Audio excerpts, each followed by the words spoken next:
Dad, why'd you turn the lights on? What the? Where the heck am I?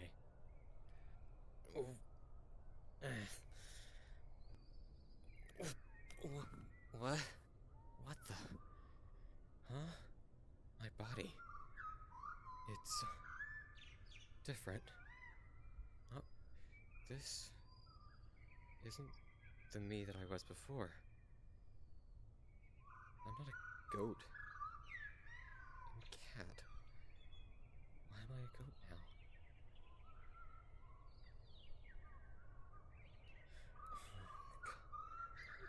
Oh God, oh dear.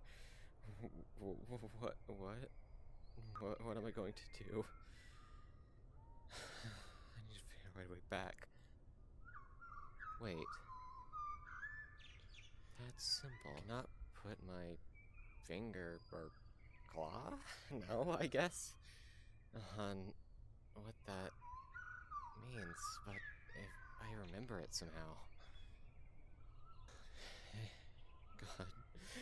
Okay. It's best that I get moving and figure out where I am. After all, I'll never figure out anything about how to get home if we don't get a grasp of the situation to begin with. I guess there's only one way forward.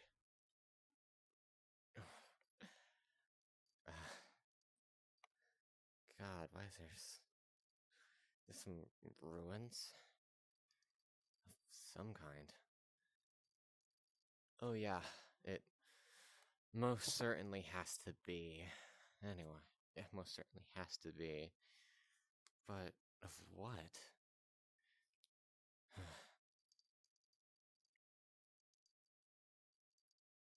Another flower patch? Huh? But there's no flowers in it. Just a patch of grass under light. Fuck. This is starting to worry me.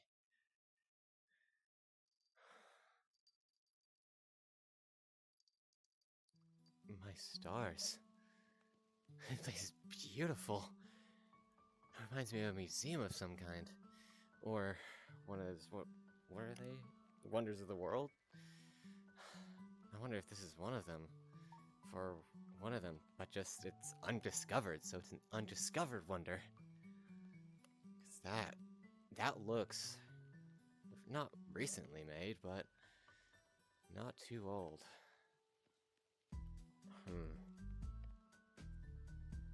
What's over there?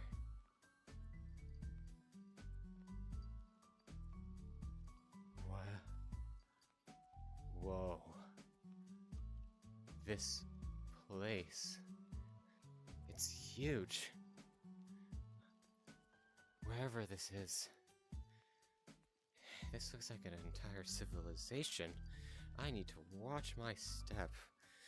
'Cause that's a long way down. Over there looks like an exit. Guess I best follow the path. Or, well, follow up that path to wherever that leads. Say, I saw this thing. I saw this thing when I walked in earlier, but I didn't feel to investigate it. It's like a little star. I wonder what happens if I touch it.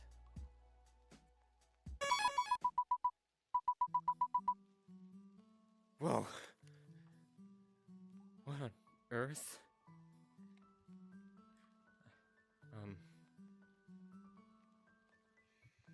I'm not messing with that thing again. It's best I just continue up the stairs.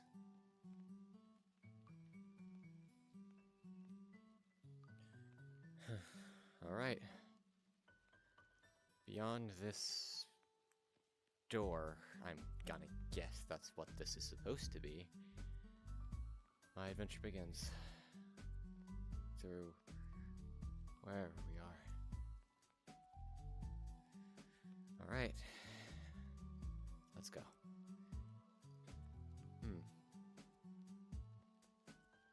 I wonder where I can continue from here, because this is the door I just walked in from. That looks like another door, but it doesn't. There's a switch over there. Maybe I could pull it.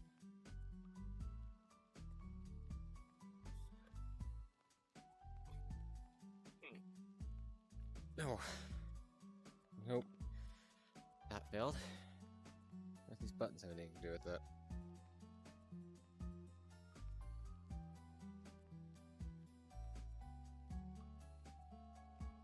Maybe now? Aha!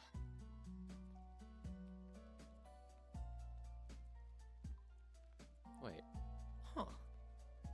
A training dummy. Usually I carry a knife or something, but clearly because of this situation, I don't have that said knife on me. So, I guess I'll have to settle for whatever this thing has, or whatever this form has. Besides magic, because I feel my healing magic still flowing through me. Maybe I have another form. So, let's just... Whoa. I wonder if I could do that over here too. Whoa, double swords. Alright, training dummy. Prepare to face the might of Emerald! Or not. After all, these things are very sharp. They cut right through this. They cut right through you. So, really, it's worth neither of our time. You don't die, and I don't waste time. Because I need to figure out how to get out of here.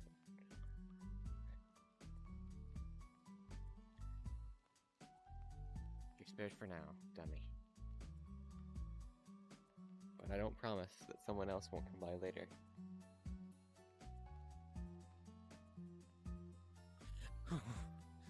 Okay.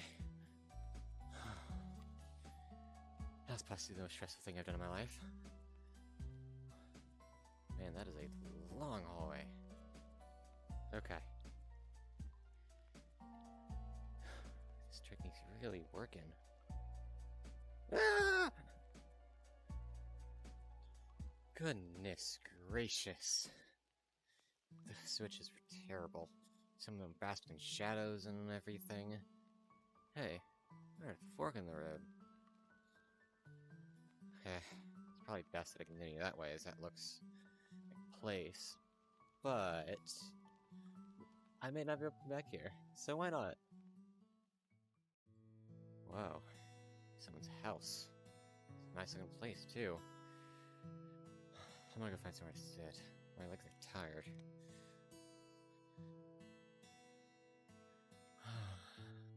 Gosh, it's nice to finally lay somewhere. It's not on hard ground for once. Say, what time is it anyway? Oh.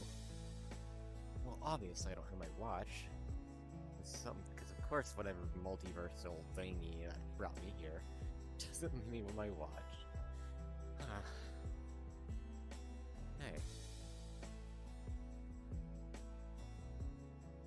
This thing. I haven't seen it. Wait. That symbol. That's the same symbol as there was outside. I think I get it now. I think I get what's going on.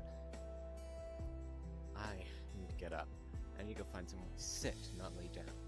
Because this is as I theorize.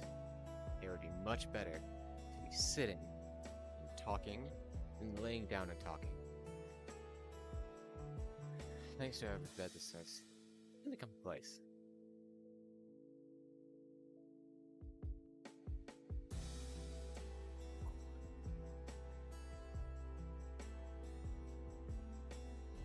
There. This will work.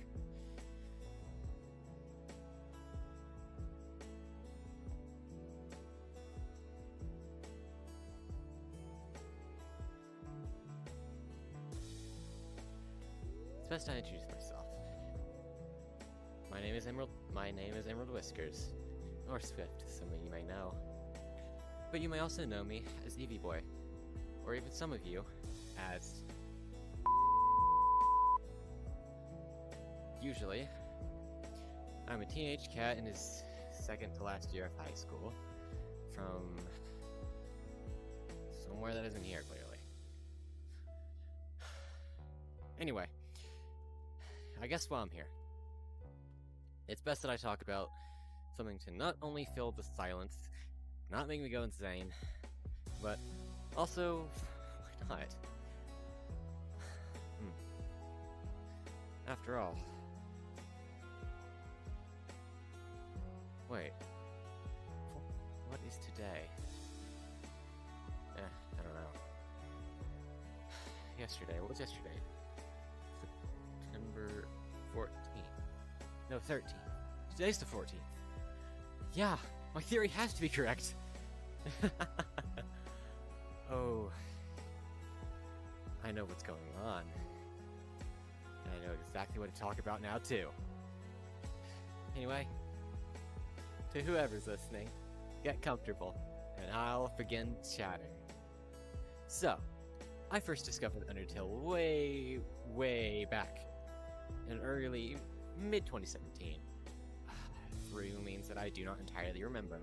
However, I do have a very vivid memory of watching a playthrough and being scared of Omega Flowey, or Photoshop Flowey, or whatever you want to call him. I call him Omega Flowey because I just think that's cooler, or the coolest possible name for him.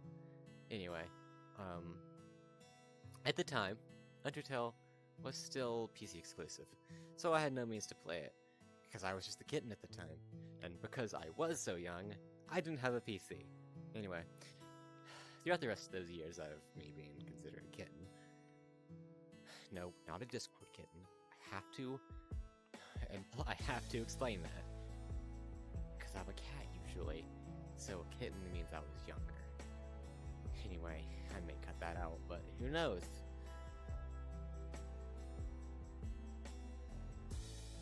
Or, let me tune that out.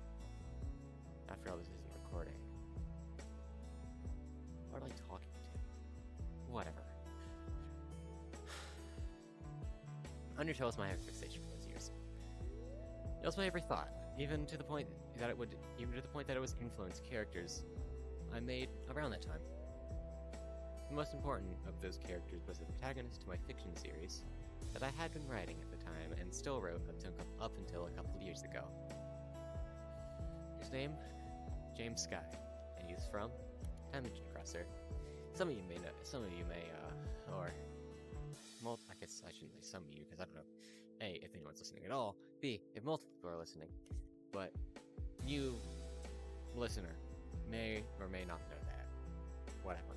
When I created him, I took 3 main inspirations, all from characters that had been very interesting in my life, or not interesting, influential to my life at the time. James had the... Anyway, sorry. James had the hunger for adventure, just like Link from The Legend of Zelda had. He also had the compassion and the recklessness of Luke Skywalker from Star Wars. And the Undertale inspiration, well, I guess / Deltarune's inspiration as well, of the burning desire to protect everyone, even in the face of death, like Undyne. Those 4 ideas set the frame for who he would grow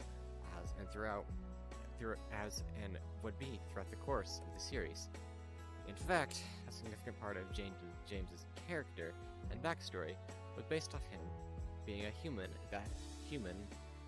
that had ended up falling into the underground and just disappearing through strange means.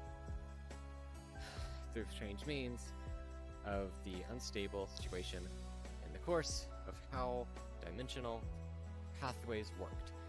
I'm not going to get into all of that because that's some story stuff and dimension crosser related, and that's honestly a whole can of worms I'm not going to open now. Maybe, who knows, maybe I'll end up in that world one day. I'll just wake up in one of my artifacts or something like that. Oh, anyway.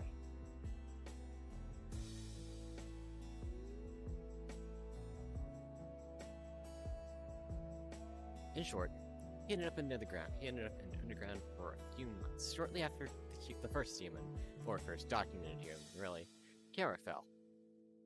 He didn't get very long with Kara, but then with Azrael. Then all of a sudden, as I said, he teleported to a whole other dimension. When he woke up, he swore that he would unite with Azrael one day. The rest of the series events happened, and while he never got to meet Azrael again, unfortunately, he did adopt a young goat monster while adventuring. Sorry, I'm jumping ahead of myself. And since he was all alone, due to some stuff that happened again, story stuff, he took this child under his wing and raised it as his own. He would name this child Jade.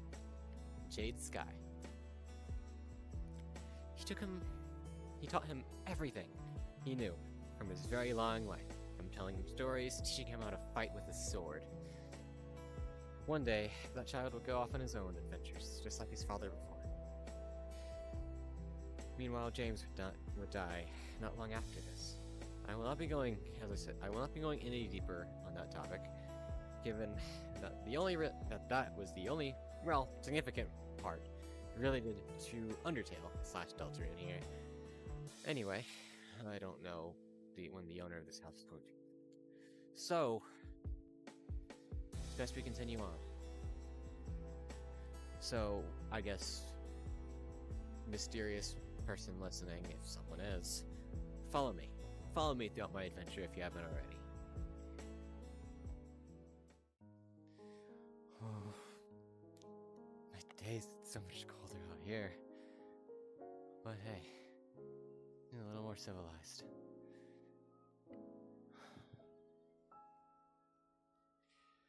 Well, I guess I can always head into one of these buildings.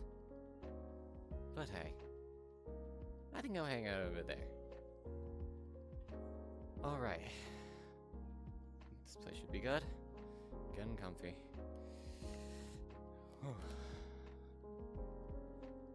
So, where do we leave off? Whenever Undertale first came out on Switch in late 2018, I bought it not very long after, and I proceeded to get to Dogami and Doggeressa before getting stuck and giving up very shortly after. I even tried killing them, only monsters I've ever tried to kill, but that's not here nor there.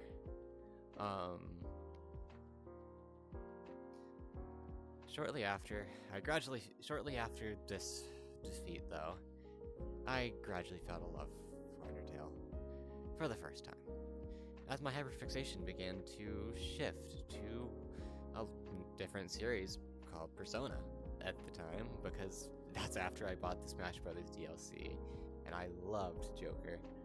We remained him for a couple years, and I ended up researching into him, and his story, along with the other, following two games, or not following, the few games before them, more specifically 2 and 3.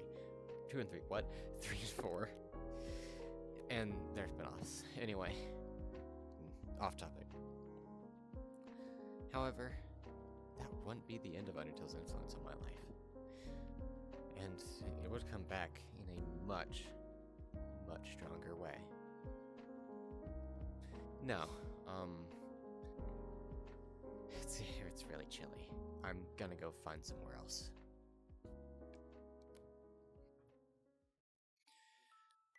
Whew. It's significantly less colder. Well, besides the water. Speaking of which, I think I found my next spot. Whew. Alright.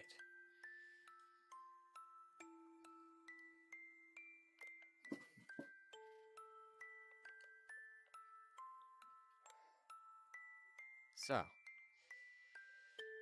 fast forward 3 years. It's now 2021. COVID is still a significant player in society. We're gradually got under more and more control, and things were starting to get better. At the time, things were starting to get better with it. Since social distancing was still a major player in society, and especially at school, especially my school, and a significant role, a lot of my free time in classes was spent on my school administrative computer. We were allowed earbuds or headphones to use with them. Of course, we had to bring them ourselves. Very little teachers gave them out. So I brought my own and used them to listen to music when during downtime in class, or watched videos, but that was very rare. One day, I ended up rediscovering my main playlist from a few years before, and there was an Undertale song in it, and that song stuck out to me. That song being Battle Against the True Hero, Undying the Undying's theme. This song stuck out to me so much that it ended up becoming James's unofficial battle theme. James is the protagonist of the Mention Crosser, mentioned earlier.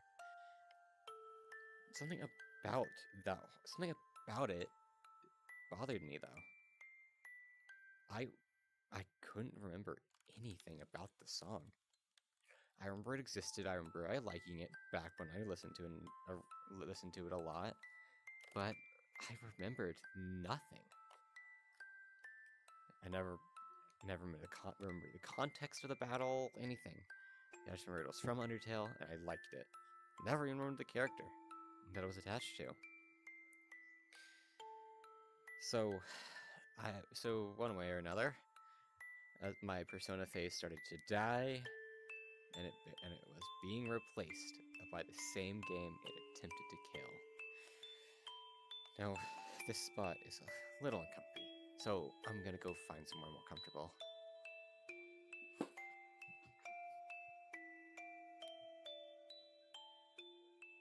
Oh, goodness. Huh. This statue. It's got something in its hand. Oh. It's best to not touch it. I think this is a good place for me to continue on. Anyway. Sorry, just something about this statue. It brings back a memory. I ended up watching a playthrough of the game for the first real time in a couple years. A past fruit to be specific, but I never went past the episode that covered the McFlowey fight. The reason for this being because of how Flowey was defeated in this video. It was some skit video, I don't remember what it was about, but instead of the fight happening, the whole Six Souls thing, blah blah blah, if you're hearing this, then you probably know what I'm already talking about.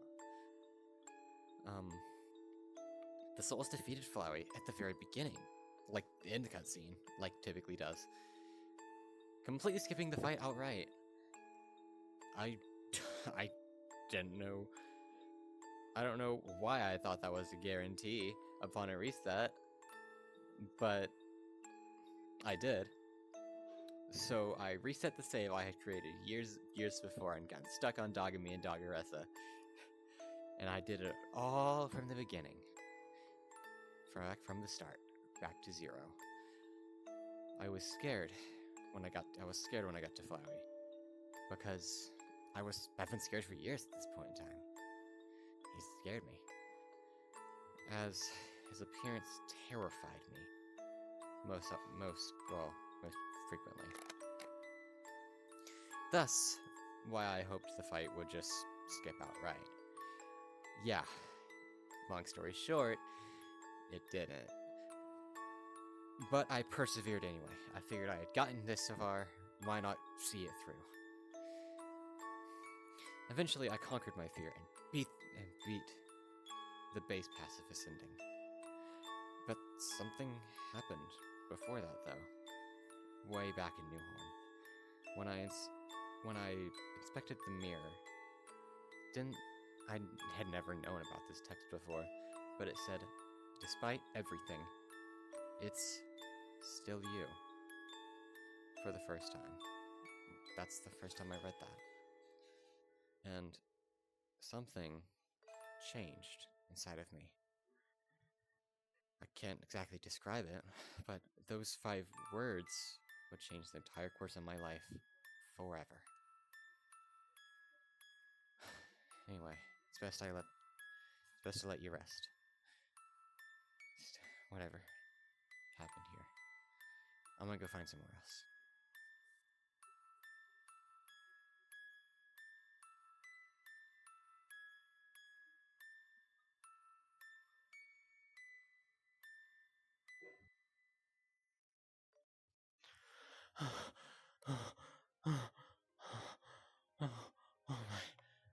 Oh my gosh. Oh my. It's so hot here.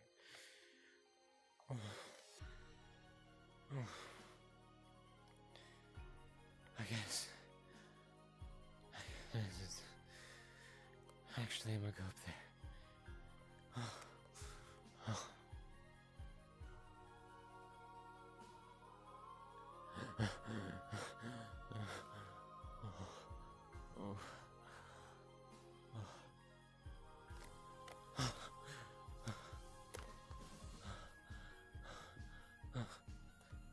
Okay.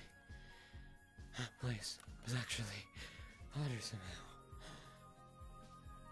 Never mind. I guess I'll just do it out. Never mind. I'll just do it out here.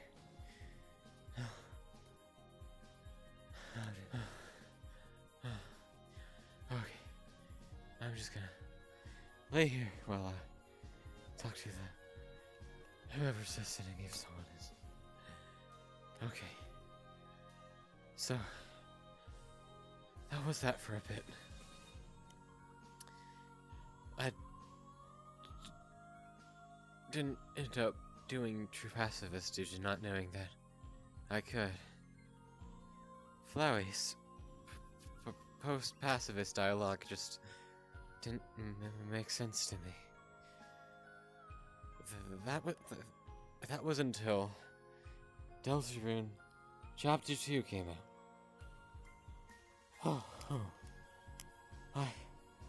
I had been told by just about everyone who liked Undertale / Deltarune, and I knew I did too, to play it. And it was kind of everywhere on my YouTube feed to them too. And since I hadn't seen anything about Deltarune since, Chapter 1 came out a few years before, and at the time, it was literally only one playthrough that I watched. I saw literally once. I figured I'd play it on Switch because it was out at the time. But I needed to finish Undertale. Now that I had learned about the True Pacifist ending and how to get it, I continued from where I left off and did the 2 things through the dates. Well, technically 3 because I don't think I did Papyrus's. After that, or after all of that, I'm getting through the True Lab, which was a pretty cool place. Snow Drake's mom still freaks me out to this day. Scares me. Well, not like Omega Flowey scared me, but like unnerves me, worries me, makes me sick. I get to fight the character. Anyway, after all of that, and I got to the end, and all of my friends defended me from Flowey's decided to try and take over again by killing my friends. I got to fight with the character that would go on to shape the next 2 years of my life. And that character was... Oh! Glad to finally be out of that heat. For a little while, at least. Had to get through this place first. Well, not this place first. And I'm getting this place to get here. And I think this is where I'll be. Speaking of my next part of this whole thing. God, it's nice to have my jacket back on. And my scarf. Oh, anyway, to continue what I was saying, a little bit back there, if you even understood me. Basically, to sum it all up, I had finally figured out how to do a true pacifist route after Deltarune Chapter 2 came out, so I decided to go ahead and do that before I played Deltarune. And here we are now. Blah blah blah. And after the events of it, at the very end of it, after all the dates and True Lab, all that, I ended up fighting the single character, that would end up setting the framework for the next couple of years in my life. That character being Asriel Dreamer. I had known of him before. Known of him for years, actually. I think actually since my first Undertale phase, the one that got killed by Persona. But I didn't quite know how to get to him until now, then. Or that point in time. That single character, this single character, Asriel, might genuinely be the most influential character to me, right next to Luke Skywalker or Ash Ketchum. Except he had something that neither of the other two could have, and that's just by circumstance. I related to Asriel in some way. His whole conflict with dealing with his actions as Flowey really spoke to me, as that's something I'll mention later. As something I'll mention a little more later.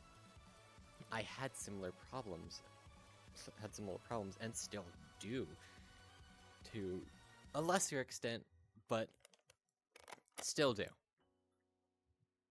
Sorry, I keep going quiet. I ate something whenever I was in that hot area. That place was way too hot. Can't not go without eating or drinking anything. Anyway, the conflict really spoke to me. That single goat might have taught me some of the most valuable lessons. But the one that I want to highlight here is what family truly means.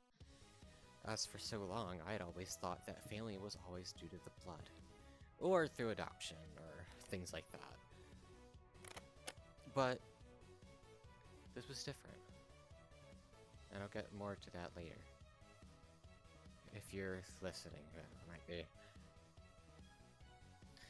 Asriel became my profile pictures for a while, and by a while, I mean probably a year and a half. And he became the framework of who I wanted to be for a long, long time, and still kind of want to, and still trying to be. Once I got past him, I reached the surface with everyone, those being the monsters and all those characters that I had met along the way, and I felt complete. I felt at home. Like the character sitting to my right, and the one still left down there were really my friends, and to some extent, family. Keep that in mind, as that'll be a theme when I get to Deltarune. After I finished speaking of Deltarune, after I finished Chapter 2, I began engaging with the Undertale fandom / community, whatever you want to call it, more than I did originally years before. Even to the point that it yet again inspired parts of my writing. Certain characters and plots were inspired by certain things. For example, the Fallen timeline, or Dimension Crosser's Fallen timeline, is directly based off of Dusttale, an AU, where well, if you don't know about Dusttale, whoever's listening, where Sans basically gains a sort of idea of all the resets that have been going on throughout the hundreds of genocide runs, and he gets revenge. And I'm not going to go into it because that's not what this is about, or that's not what I'm trying to talk about, but whatever. Even the last story that I privately released was based on the multiverse and what James would look and act like in other timelines. So, the timelines that were directly based off of Undertale AUs. Fell, shift, swap, so on and so forth. There was even an ink there. I have begun to develop my own AU called Undercross. That was just the Undertale format, but with Dimension Crosser characters. It never went anywhere beyond the character design stage, and even then, only ever got 2 or 3 characters designed. Anyway, I best continue on. I have a feeling that this whole situation's almost over.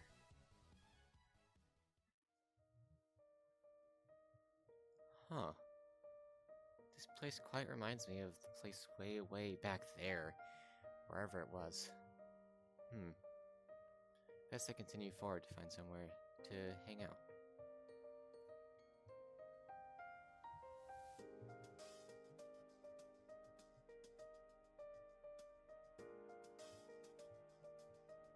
Huh. This throne. Can't put my finger on it, but I recognize it. Whatever. I'll sit on it. Because, why not? Okay. It's almost fitting that I don't fit in either of these chairs that I've sat in. Well, I guess I did sit in that bench and it worked, but way, way back there, that comfier chair, not throne, or the not throne. It's almost fitting I didn't fit in either of these. Anyway, back to my story. Fast forward to the latter half of 2022. I had discovered a game called VR Chat, and there's honestly so much I could get into about that, but I'll just hit the high points that are specifically Undertale and or Deltarune related. For the first year or so that I played VR Chat, I used primarily only Azrael avatars, with the occasional Ralsei or other third character at the time. I used Azrael so much that people even came to know me as Azrael, or as they called me Azrael, and people called me that as recently as December of 2024, even though by that time I had stopped using Azraels. That's what they knew me as. They knew me as their baby brother. Sorry. That's just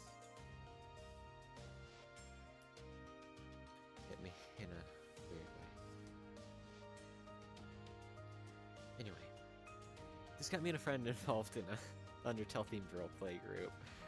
Well, that was fun. The story made no sense at all. Eventually, people started leaving, myself and my friend included. Later, it completely fell apart because the owner got outed for allegedly liking children. Yeah, good call. Yeah, good call that I left when I did. Even though something that would happen later, would serve as my serving of what dealing with someone like that firsthand would be like. Anyway, at some point, while I was in that group, I decided to start collecting Azrael avatars, since they were very, very rare at the time. Keep in mind, this was a time before major avatar search worlds.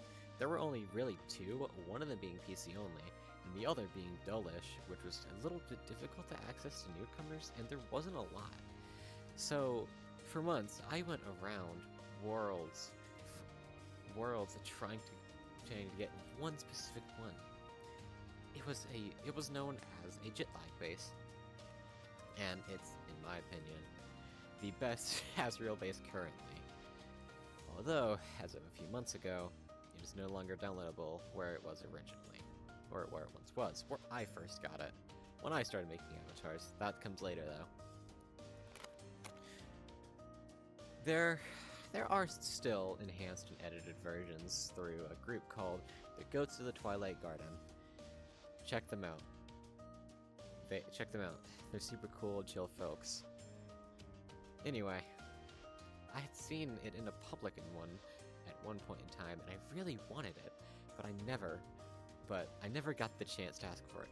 I say that like I was going to, but I never was because, well, there's one thing to know me as a person. I'm terrible at just going up and talking to someone. Anyway.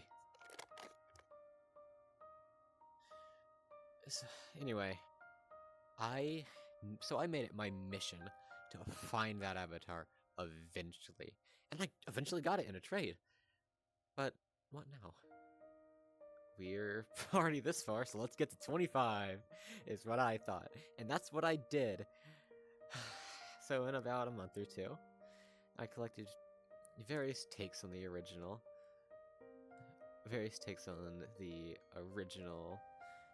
and many different AUs, with only one absolute god of hyperdeath. By that, I mean the form he takes whenever he says, "Just let me win!" And just like, Anyway, there very well could be more nowadays. That's the only one I've ever seen. Of course, I also no longer collect, so if you have seen any others, reach out to me in some way in the regular world. Anyway. Especially with there being so many now. Anyway. Some months down the road, I got this sudden inspiration to start making my own avatars. Referenced this earlier with where I got the original base. This gave birth to Evriel. Or Evesriel was the early draft, but I eventually misspelled it and called it Evriel, and it stuck. It was just basically me, but mixed with Azrael. And this is also my main avatar until, well, things got bad, I'll say. Because they did. Now, I will not be going into getting any deeper into what happened, at least for... oh, heck. At least for a couple more years. Anyway, the reason I say that is because I'm not talking about that for now. After that was all over, I stopped using Azrael avatars gradually, and my profile pictures began to change as well. What I called the Apocalypse came to an end. And with that, my second significant Undertale phase came to an end. A cold end. It wasn't replaced by something like the first time. It died this time. died a cold death. This would be the end of the story. This would have been the end of the story. After all, we are well into 2025 now. That was until Deltarune. More specifically, Chapter 3 and 4's release.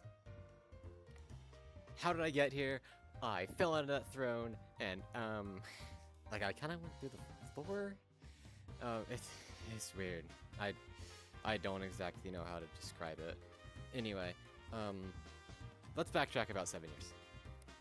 To when Chapter 1 came out, or released. As I kind of stated earlier, it didn't quite have my interest yet. But just a couple years down the road, when Chapter 2 released, and I was now really sold on Deltarune. Naturally, naturally, I guess not naturally, but naturally to a person like me, I basically fell in love with Rose. I liked Queen as a character. She's funny. Then of course, Spanta. I actually, unironically, struggled with his alleyway fight. A lot more than I did with his Neo fight. Although I did struggle in that fight as well. If you have ever looked at my YouTube channel before, I believe that's the third most recent video that's publicly available. That's public. Probably private a lot of mine a couple years ago. The other one's a couple years ago. Anyway, that was my winning attempt. My first winning attempt of many. The months following, I basically beat him in every way possible, except in the snow grapefruit. I've never been able to bring myself to. I've never been able to bring myself to do either this or the snow grapefruit, nor the genocide route. I did a genocide once, but that was because I was playing together with somebody and they did all the killing and I was just watching, basically. They're also like extremely good at the game. Anyway, or Undertale. The game. Whatever. I would, a couple years down the road, okay, this year, I would eventually figure out how to use a save editor to create a save at the or right before the fight, and then I beat him within 5 attempts. Anyway, fast forward to 2025. I was making tea. I think my throat was a little bad at the time. And I heard a Steam notification, the little... Beforehand, a friend had been asking me various questions regarding if and when I plan to buy chapters 3 and 4. I basically said I'll get it eventually, just not soon. I got back to my computer and checked the notification. And that friend had just gifted me this Deltarune. Shout out to you, Dad. If you're listening somehow. I don't know how this works anymore. Anyway. Since it had been a while I decided to start from the very beginning. Definitely not because I had not started a Deltarune save on my computer. Anyway. I got past the first 2 chapters, but including both secret bosses, in about a day, and worked through Chapter 3 the entirety the next day, then started Chapter 4 that night, because I had to know what happened next. I loved the Lightner's Live section. Oh, in the secret night fight, at the end, ooh. It made me reminisce on just how far I've come since Dogami and Doggeressa.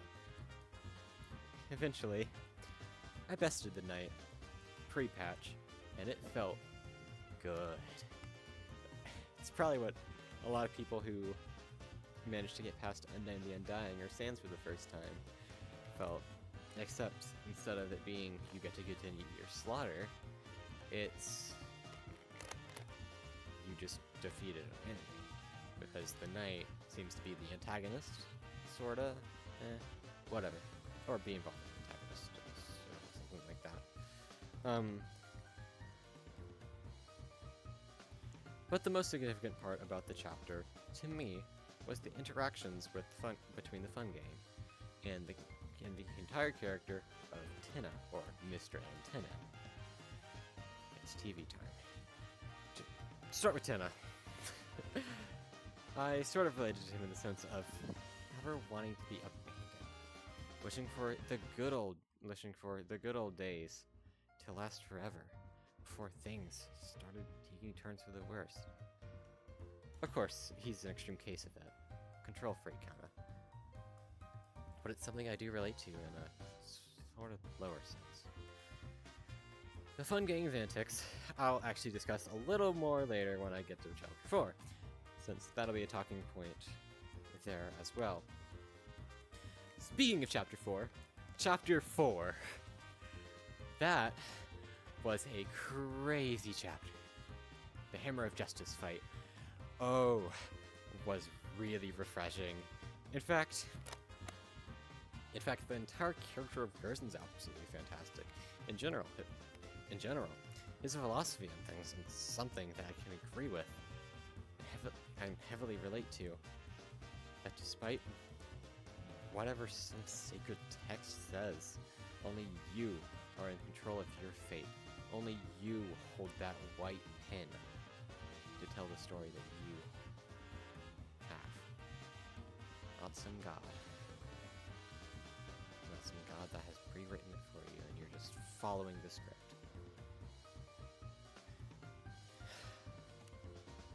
Then, of course, his intervention in the struggle against the Titans, or Titan. He effectively no-diffed it, as the fun game were clearly having trouble and would have never beaten it on their own. I don't know. I wonder how he got through that. Hopefully, maybe that'll be explained at one point in time. Who knows? It's Toby, after all. We didn't know we'd be fighting a knight, right? We didn't know we'd be fighting a knight, but especially didn't know we'd be fighting a Titan this early. Anyway. Speaking of the Titan, the whole vibe of that fight was incredible.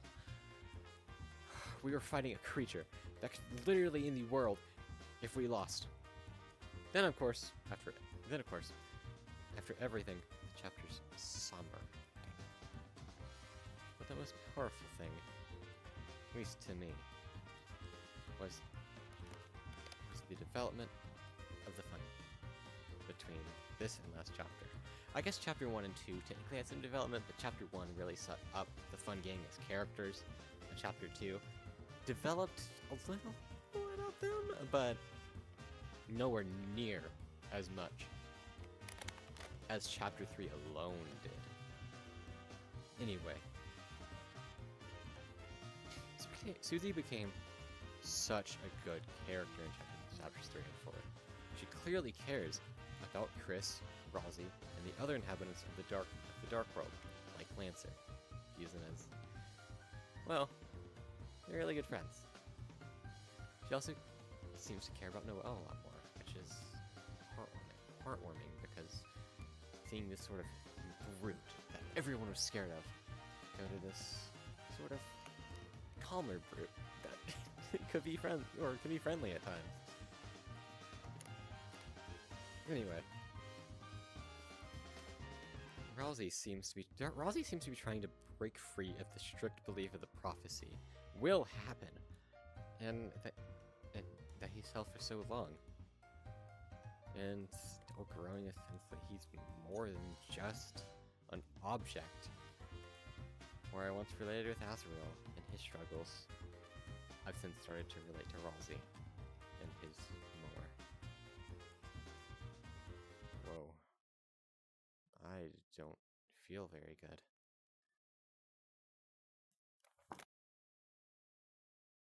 Oh. God, can I stop hitting the ground today? Oh. Wait. Oh my god. Oh my god. This is not where I was before. Nor the castle place. this is reality. Real life. Huh. I think I'm gonna move down a little bit.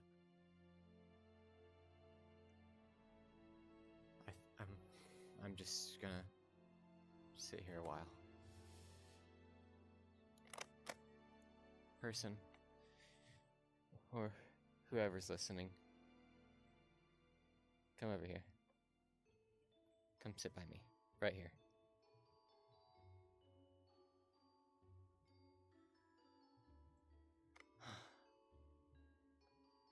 Let me tell you the truth.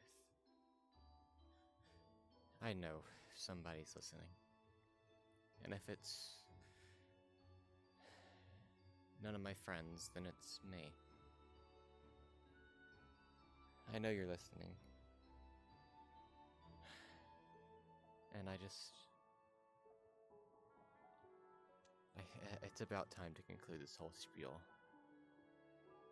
This journey, whether it be through the underground, or the ruins, Snowdin, Waterfall, Hotland, Core, New Home, and then to the dark world of the Field of Hopes and Dreams, or Card Castle, or the Cyber Fields, or Queen's Mansion, or the TV world, or any of the boards, or sanctuaries, atriums, whatever. Hometown, even. It's something special. This is the home away from home for me. These people, they are my friends. Even though I have real ones, or, yeah. Even though I have real ones, or ones online. They are as real as those people.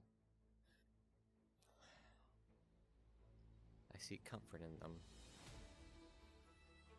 And I guess to conclude this whole spiel, to myself or someone else who's listening, Undertale and its parallel Deltarune have been such significant players in my development of who I am.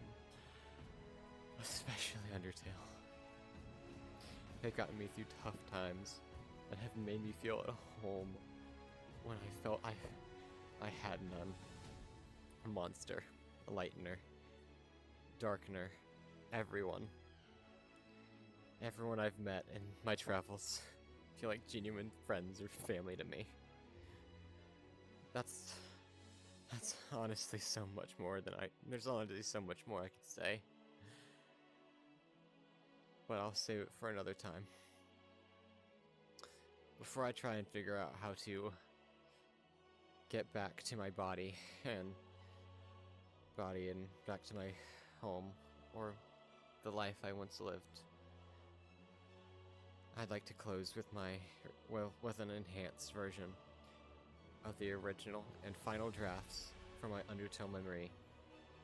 The thing that truly revived my love and passion for Undertale after it had died after it had been killed for a year before.